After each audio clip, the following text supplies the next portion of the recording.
so I do comedy. I am a opening act for some comedians. So I don't know. I really need to know. I was kind of proud tonight. I just got back from an audition for Jim Gaffigan. Does anybody here? Thank you. I appreciate that. So that's good. I've told a few people and they're like, "That's cool." Like, you know, they respect, but they don't know. So That's like a celebrity. That's the hot pocket. I have no idea when I say hot pocket. I'm really excited because the reason why I even got this audition, I've been trying to get it for like a year and a half, but I haven't changed my stuff up. So when I came home from camp, I just kind of like, before I really did anything, I just like took out my whiteboard and I just like, bleh, like I just like wrote everything that I was thinking, all about the things of camp and what it was like. And so I started like from the very beginning of what it was. I was like, okay, so the very beginning, I just moved to Tigard Ward, not there very long. I kind of knew people, sort of didn't know people. And Sister Billings invited me over for dinner one night, and we were like having dinner. It was great, and like we were playing games, and her kids were like Disney characters. Like it was amazing. And so when she asked me, she's like, "Well, why did you think I invited you over? Did you wonder why?" I was like, "Heck no, I'm awesome. Like why would I?" That was of course my first reaction. And then a couple weeks later, Brother Snow comes up to me and he's like, "Hey, like, we want to call you to be the camp director." And then he's like, "It's kind of different when you're doing it like as a director, as a person in charge than like one of the girls." And I was like, "Yeah, there'll probably be a lot less skinny dipping." And then I was like, "Oh no, I didn't say that." And he's like, "Oh, cool." So, and I was just like, "Don't take the calling away. I officially say yes, we're doing this. Like I officially really want it." So when it was gonna get taken away from me, I realized like how bad I actually like wanted to come to camp. So then I'm kind of like, okay, like what happens next? So next, I'm just like at my office and I see an email from Wendy Williams and I'm like, "You're not gonna fool me. I know who Wendy Williams is." Like, she is not LDS, and she is not going to girls' camp. But whoever this Wendy Williams is, I love her anyway because I will follow that girl into a wilderness with a bunch of chicks anyway. So either way, this is a win-win situation. And then we come to the camp meeting. And I meet like everybody, all the camp directors, these beautiful, like wonderful looking women, and they're just like, blah, blah, blah, it's a bit of a walk. And then I'm like, okay, when skinny people say it's a bit of a walk, like, I get a little bit inside, like, that's where like I kind of started panicking a little bit. I'm like, oh my gosh. And then like, I was like, "Sister Billings, I've heard about this hill." What? And she's like, "Yeah. Hill." And I was like, okay, so prison rules is you got to get in with the top person first. Like, so I was like, I got to get somewhere in with Wendy, like somehow. So like she knows me but doesn't know me. Like maybe she looks at me and likes me, but she's like, "Oh, you text and drive, I think maybe." But who knows? Like, she's gonna like me. She's gonna be okay with me. And then as we were kind of learning more about what we're supposed to do at camp and how it's supposed to be, I was like, all right. Second prison rules, you get down with the OGs. I was like, I will not leave Sister Billings' side. Like, Sister Billings, Christiana. Like, no, I'm not gonna happen. Like, I'm gonna be great. All I gotta do is follow Sister Billings, keep in with Wendy, and we're good here. And then I learned about the YCLs, and they're like in charge of everything. And then they do this beautiful like camp thing, and they're dancing around, and I'm like, okay, well, that's clearly the next people I gotta get in tight with. So I'm like figuring this whole thing out, like figuring out how to do camp and. For some reason, I gotta go prison just because I'm Mormon, so like I gotta go hard somewhere. I can't really do that anywhere else. So as we're like getting ready for camp and like everything's like getting ready to go, I'm talking to like a lot of my friends about this, and I'm like, you know, I'm gonna sleep somewhere at the bottom of the hill. It's gonna happen, and I'm just gonna have to quit camp. Like I don't know what I'm gonna do. I'm so nervous about this hill. And then Sister Billings sends a text, and I was driving to the airport like from somewhere in Vegas, and like I got the text, and the driver was like, "Did you just win something?" And I was like, "I just won life. Like I just won everything. We have a cabin up close." And he was just like, okay. Like, and that's one of my most favorite things I do like as a comedian is I love like comparing Mormon things to like regular life people. How do they like look at it and see like how we are and like what it's about? And I started into comedy sort of in a very fluky way. I was at like this club with my friends, and we always kind of play this game where they'll like point somebody out, and then like I gotta do something, and I was like, all right, I'm gonna get this guy to say banana 5 times to spank his own bum. $20, like we're in on that. So they pick a guy at random, and they're just like, all right, that guy.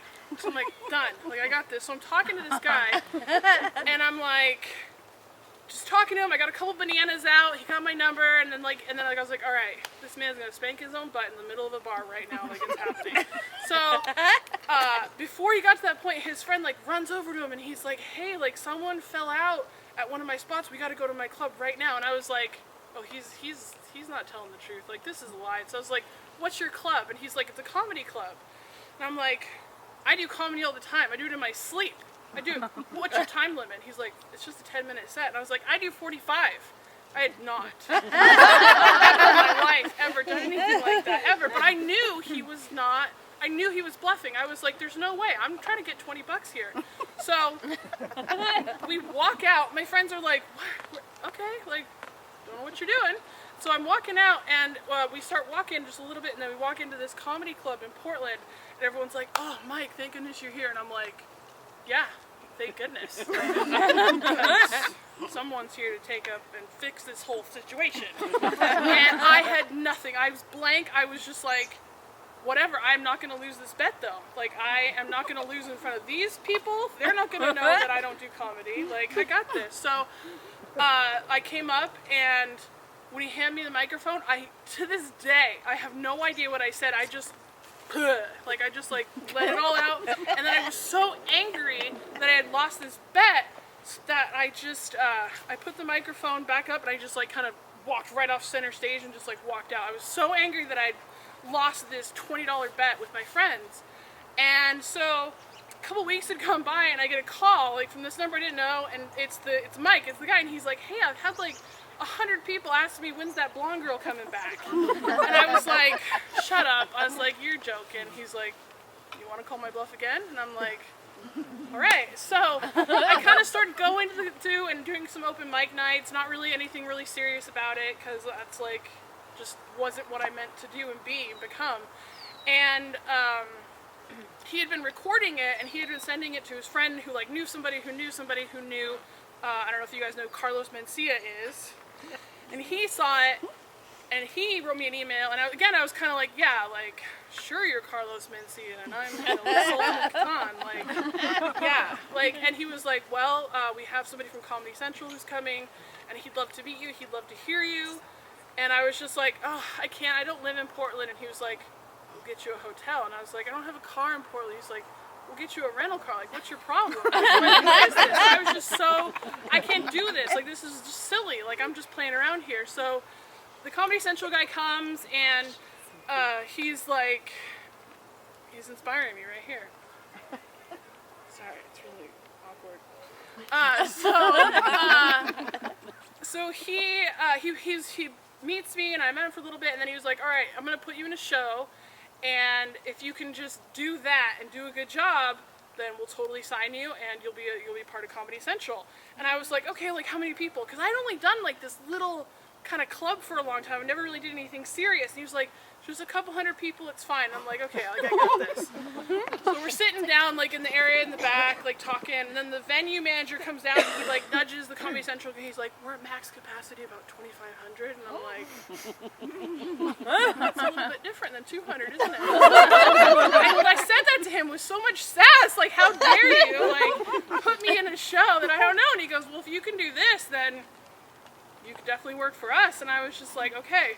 So the first thing I instantly did was I panicked, and I just like Snapchat, like I like Snapchat panicked. Like I was like, like I'm going on stage, I don't know what to do, I don't know who's gonna see this, but if I come out the other side, like, And so I killed it, of course, and so I've been working for them for about a year and a half now. And so my job that they do is I go out and I'm a show opener for other comedians. So Jim Gaffigan. So I wrote down everything about camp and like how it all started for me. So my favorite part, as I was saying about it, is I love to see how non-members react to Mormon things and LDS things. So the other part, after I wrote everything down, I'd been telling all my friends about all these things because I was stressed like about this hill and like where am I gonna camp, like, and like y'all, like, for some reason too, every time I would go into girls camp, they're like as a leader, and I'm like, yeah, and they're like girls are gonna be like you're gonna be in charge of like girls, and I was like, yeah, like me and Sister Billings, and they're like, oh, okay. So as I was, she was here. She came over and she was looking at my thing, and she was like, she just kept kind of like pointing at things on this like whiteboard that I had done and like explained. And so she was like, "What's honey buns?" I was like, "Oh, okay. This was the worst, absolute worst thing that happened to me at camp." But I told you, my prison rules: you stay with your OG. And I had strayed from that one day. I was in the cabin, and one of our girls came up to me and she was like, "Sister Still, I need to talk to you." And I was like, "Oh yeah, what's up?" And she's like, "No, we need to talk." And I was like, "Oh, okay, well, let's go sit down." And I'm like 6 foot tall, so I'm trying to sit on the bunk like awkward. Like, what's up? What you gotta say? Like, and she's like, "Is Sister Billings around?" And I was like, "Oh no, like, there is not an adult here. Sister Billings is not here. I made a mistake, and now I'm paying right now for it." And she's like, "We really need to talk, and I really need to talk to Sister Billings." And I was like, all right. And so I grabbed out Little Debbie's honey buns, and I was like opening it up for me because I was like, all right, like, this is gonna happen. She's gonna tell me she's lesbian. I'm just gonna have to sit here and pretend like everything's fine, and I didn't just lose Sister Billings. So she's like, okay, well, Sister Still, we broke your hammock. I was like, here, like, take that. That's all? Like, you just broke it? And she's like, yeah, we felt really, really bad. Like, we really broke it. And I was like, oh gosh. It's like nothing. Oh gosh, you're fine. I can break another hammock. Like that's okay with me. And I just was like, that was just the most terrifying, like, I didn't even know how long it was, but I was not prepared for that. And I was ready to pay the price for not sticking with Sister Billings. She would have been on it, and she would have known what to do, and I panicked and went straight for the honey buns. Like, that was the best option for me. Absolutely. No question about it. So she was kind of like, and I told her about that, and I was like, she was just kind of like, yeah, I mean, that is pretty smart. Like, break a hammock, get some honey buns. That makes sense. And I was like, well, you know, like, that was just basically the most terrifying thing when you're out with a bunch of girls in the wilderness, like, when they're all Mormon and there's no anything bad anywhere ever. Like, it's all just really wonderful. And the second thing she was kind of like looking at too is she was like secret fat camp, and I was like, okay, listen, like, there's a whole lot of walking. And I was like, look at my Fitbit, and she looks, and it's like walking like every day. It was just like all the walking, and then literally the second I like got in my car and took it, it's just flatline. It's just like, and then I was like, also like it's kind of a little bit espionage-y, like how I got out. Like it was like breakfast, and I was done. Like I was just, let's get these people out of here. Let's get home. Like, I'm not about this life right now. Like it's my day. I'm out. Like whatever I gotta do. Like I told the girls the night before, I was like, all right, like nice Christiana is going to bed tomorrow morning. Just. I'm out. Like, so Sister Billings comes at me so secretly. She's got like her perfect camp hat on. Like, people don't, you know, she's blending, but she's also very campy. Like, so she just comes in and is like, yo, I can get you out. Like, I gotta go now. I talked to all the important people. I'm Sister Billings, but I can get you out. You gotta take some stuff with you, and you gotta hike up the huge hill. And I was like, fanny pack on. I was like, say no more. Like, I'm done. Like, and I just picked up, I don't, like, the one trip grocery thing was like preparing me all my life. The trip that I was going to take with all my stuff that I was going to pack, because I was not going to be uncomfortable at camp for 5 seconds. So I'm carrying it up, and I get it up, and I get in there, and like, y'all, when I got in my car and turned it on, like, I turned on the AC. I was like a Beyonce concert, like with my hair and like the AC in my car. Like I was just like, oh, it was amazing. And of course, like I was just turning on music, and then I was like, I'm alone. Like I'm alone right now. Like I was super excited about that. And she was just like, just completely didn't understand any of these things that I was expressing towards her.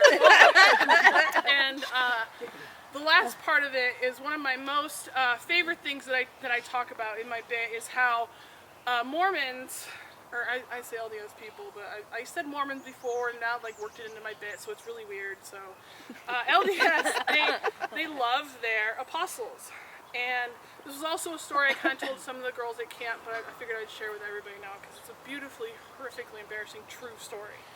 How apostles think of, or how LDS people think of apostles, like they're like kind of like a celebrity a little bit. Like you get around them, like you get kind of excited, and like massive people are everywhere. They've got like bodyguards, like, you know, whenever they pop out, like paparazzi everywhere a little bit. Like it's all this different kind of thing. And so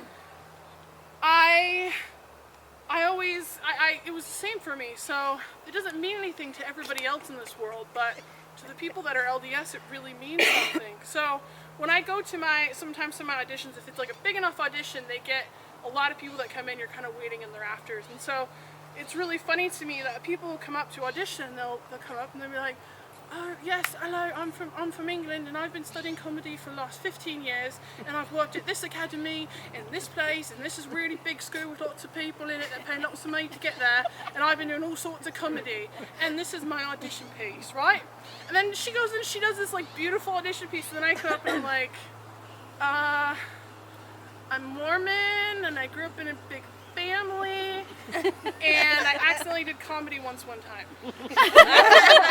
So I'm going to make you guys laugh about it and you're going to laugh about it. And so my audition, my story piece is about that and how when I was in a grocery store in Cottonwood Heights in Utah. I was just kind of passing through, not really getting much, just sort of the basics, bread, eggs, and I'm chilling in the checkout line and as I'm standing there, I like look behind me, I'm like, ooh, that guy looks familiar. He was in like a polo and slacks, and I was just like, all right, who's this guy? Like, I'm just kind of like thinking, and like I kind of just like turned around, I was like, what's your name?